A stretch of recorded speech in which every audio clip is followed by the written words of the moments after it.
All right, gentlemen, looking good. We're ready to start the event. How about you? We are ready. All right. KTRK-TV, this is Mission Control Houston. You can now call station for a voice check. Thanks, Butch. Station, this is KTRK, Ted Oberg. How do you hear me? Ted, we have you loud and clear. Welcome aboard the International Space Station. Always a pleasure to talk to you guys. I'm curious as an opener, maybe a softball. Is it lonely now without the shuttle crew and after watching them leave? Here, I'll give the Mike the softball. Yeah, Ted, it certainly got a lot quieter. They were up here. They were a crew of 4, but it really seemed like a crew of 8 to 10 because they worked like that. And it was gangbusters here for the entire time they were here. It was great having them here, and it did get a lot quieter. And we have a little less room after they left. I assume all stuff you need, though, right? I mean, you haven't eaten all that food, have you? I believe right now they tell us we have about a year's worth of food on board. So, no, it'll take us a while to gnaw through that. Well, let me ask you a question. Are you excited about the prospect of these commercial ships coming up towards the end of the year? Or at all nervous about this new technology, getting so close? Well, new technology like this, new ships are always exciting. They really are. I think Ron and I are both a little disappointed that we won't be here to greet the first ones of the new generation of ships, if you will. So we're excited about the prospects. There's a lot of people across the country, with the different teams working really hard. We're excited about it. I wouldn't say nervous is a player, but you need to pay close attention to the details and make sure they're ready to come aboard, because it's really tough. That's tricky business to come up close and hover and then reach out and grab it with the arm. You have to get it all right.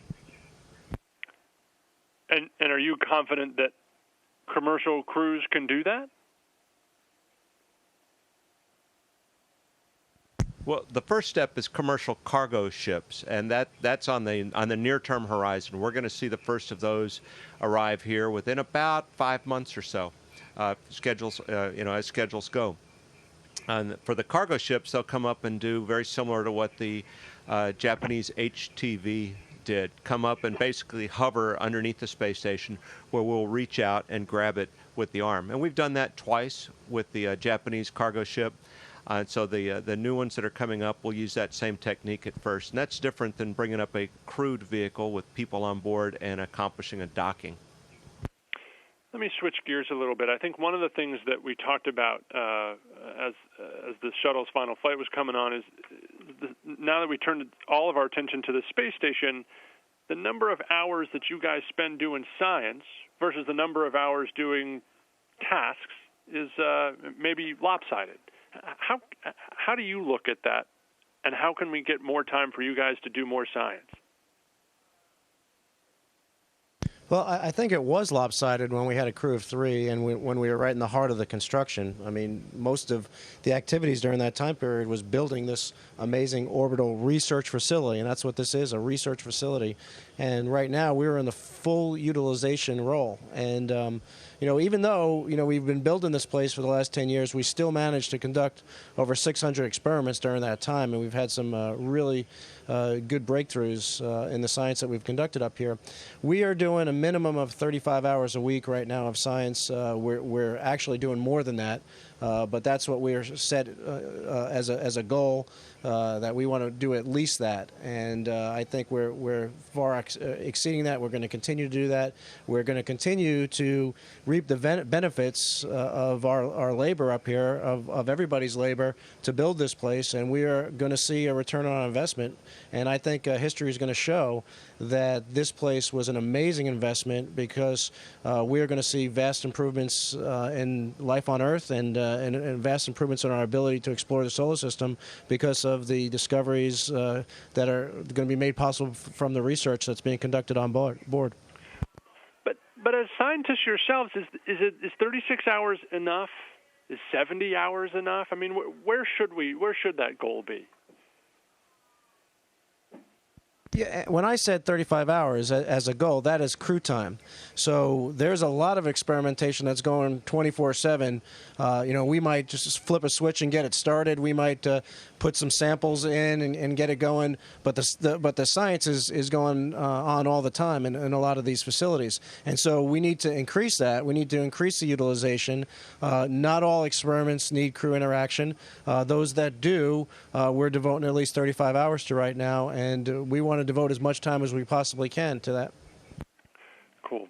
And let me switch gears again. As we look at longer and longer flights in space, either on ISS or to the moon, or off and beyond to other options, tell me about your health concerns. What has NASA told you to be worried about or to monitor, and what are the changes you notice after an extended time in space? I'll take that, Ted. I have not personally noticed anything beyond the first adaptation when you come up here. The fluid shift causes, which is real common, and you see that, of course, even on a short duration shuttle mission. The fluid shift causes basically a pressure in the head. It's kind of like if you're hanging by your knees from a monkey bars, and the blood flows to your head, and you get kind of a sinus headache. That dissipates as your body adjusts to those kind of things. And all the body systems kind of adjust. Right now, I feel, I feel no different. The real test is in the details, and we were tested a lot for the bone density and muscle density. Including I had muscle biopsies before I flew, so they can measure me before and after the flight, all the way down to the enzyme levels and the cellular levels on me. And so that's where the test really comes from. We don't really notice it up here, but you want to see. And there's a lot of things we're doing with exercise regimen, with medications to minimize bone loss, muscle atrophy, and other possible negative side effects of zero-G. And it's not bad for 6 months.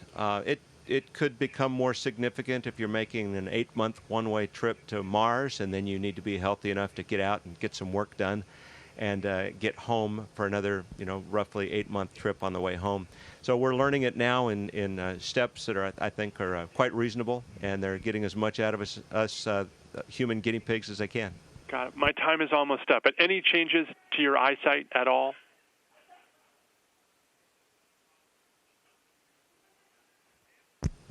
We have not experienced anything like that. Everybody's watching close. Eyes are one of the things that can be affected by the space, and we're not completely sure why, so we're watching it closely. No pun intended. And guys, it's always a thrill to talk to you. I'm curious, and I don't expect you to zoom out the camera, but are you sitting or standing or just free floating?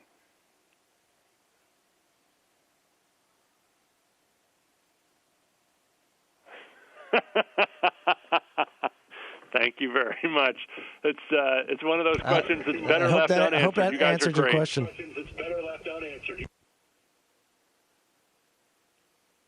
All right. Take care. Be Thanks, safe. Ted. It was great talking to you.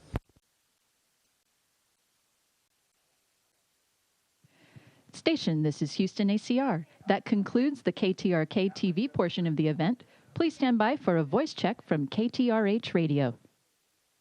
Station, this is KTRH Radio. How do you hear me? We hear you loud and clear. How about us? Sound great. You guys sound terrific.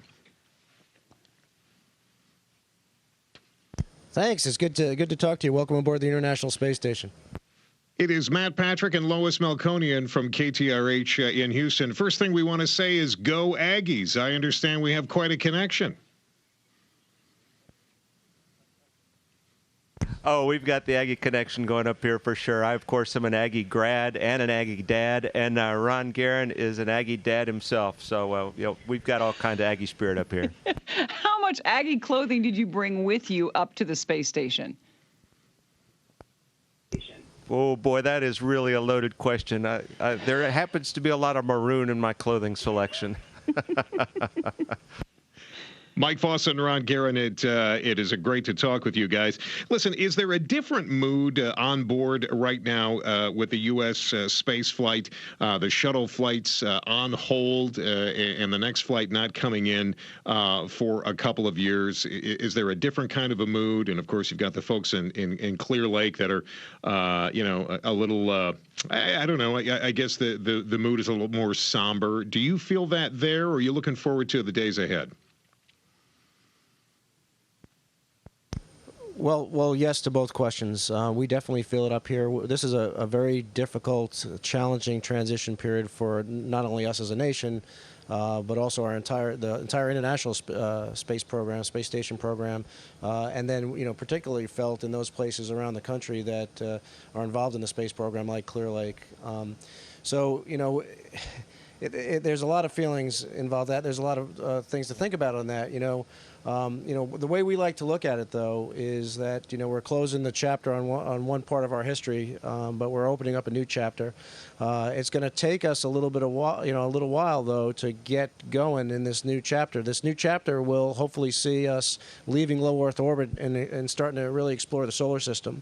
And I think and I hope that Clear Lake is going to be a big part of that. But we recognize that there's a lot of people that are really going through some tough times because of this. And I just hope everybody realizes, all those people that are having to find other making career changes right now because of the transition that we have in the space program, what a tremendous contribution and how important their contribution has been that they've made so far. Because I truly believe that history will look at this International Space Station and it will see not only did it allow us to take that next step and go explore the solar system, but it also made a really big difference, a really big positive impact on just improving life on Earth. And I think it's something to really be proud of, and we are really proud of all those people that are involved in that.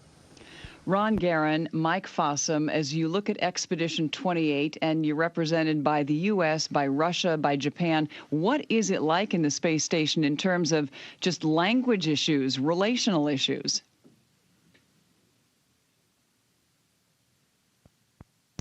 Yeah, Lois, I'm glad you brought that up because, not only is this place, the stepping stone to exploration beyond the low Earth orbit, not only is it going to make life better on planet Earth, it's also a shining example of international cooperation. It really is. It's amazing to see what this international partnership has accomplished up here on orbit, and to think that if we can do this on orbit, imagine what we can do to solve the problems facing our planet. But, on board, we're an international crew. We primarily speak English. However, we do speak Russian to our Russian crewmates, to the mission control in Moscow. We have a Japanese crewmate with us on board, and he occasionally, if he needs to, for technical reasons, he'll speak Japanese to the control center in Japan. And this is the wave of the future. We are, I think we're going to be able to do great things working together as an international partnership, and I think Mike wants to add some words to that as well. No? Okay. I think that's it's really a neat place to work. It's great to be part of this international partnership. Mike Fossum, Ron Guerin, astronauts on the International Space Station. That's who we're speaking with here this morning. Gentlemen, is there ever a time when you can find some privacy? I would assume at some point maybe you just kind of need to go off somewhere and read or just kind of be by yourself. Is there anywhere on the space station where you can kind of be alone and just maybe think? Yeah, this is Mike with you. I think for me, my favorite place to go is a little cluster of windows that's on the bottom part of the space station, and we affectionately call it the cupola. It's a fairly late addition to the space station. It was not here the last times I've been here, but it is a marvelous just view of not just the world, the Earth as it's rolling by at 5 miles a second, but it's also really neat to be able to see the stars because we have kind of a sideways view out of this cluster of windows. So you can see the stars hanging above the Earth. This morning I got up early and went to take a look, and there was the Aurora Borealis kind of shimmering in the distance, and that was a really neat time to just relax a little bit. I had a little bag of coffee with me, and kind of collect my thoughts and get ready for the day. Now, who else carries a bag of coffee instead of a cup? Mike, thanks so much for that. Mike and Ron, we're talking to you. We understand you're quite the spacewalk team. How do you become a spacewalk team?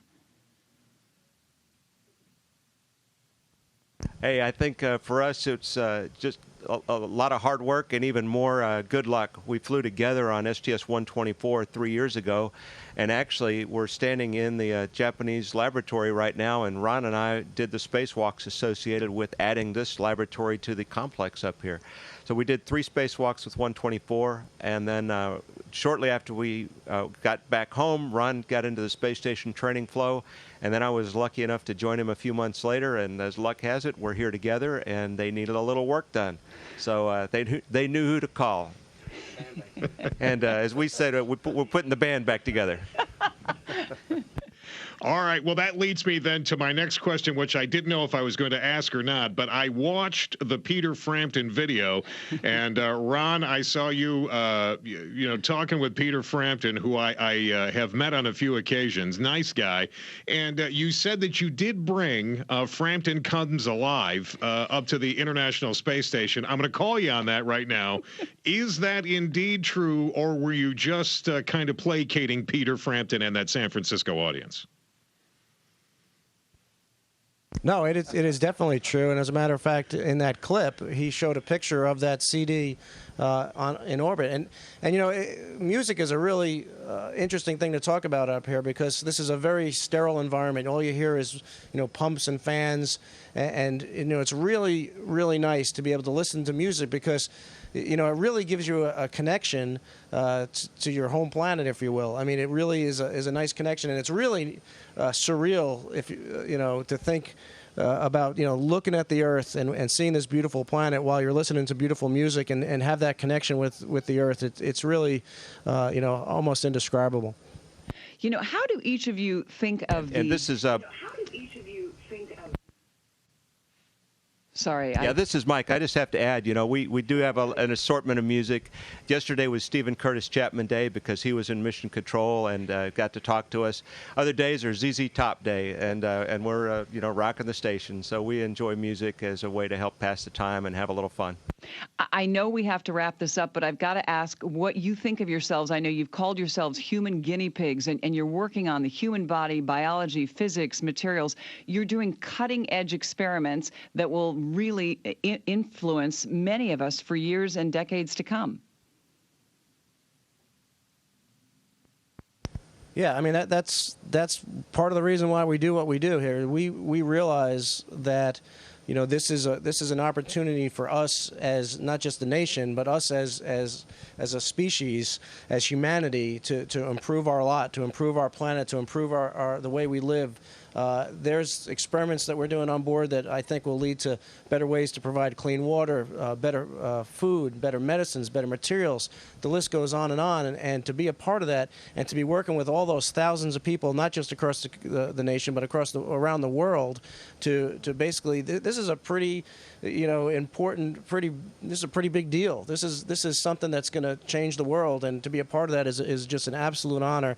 And if that means that sometimes we got to donate some of our blood and throw it in the freezer for evaluation back on the Earth, and that's a small price to pay, because it's really an honor and a privilege to do this. Mike Fosson, Ron Guerin, thank you so much for the time from the International Space Station. From all of us here at KTRH, back on Earth, have a safe trip home. We'll see you soon. Thanks, Matt. Thanks, Lois. It was great talking to you. Station, this is Houston ACR. Thank you. That concludes the event.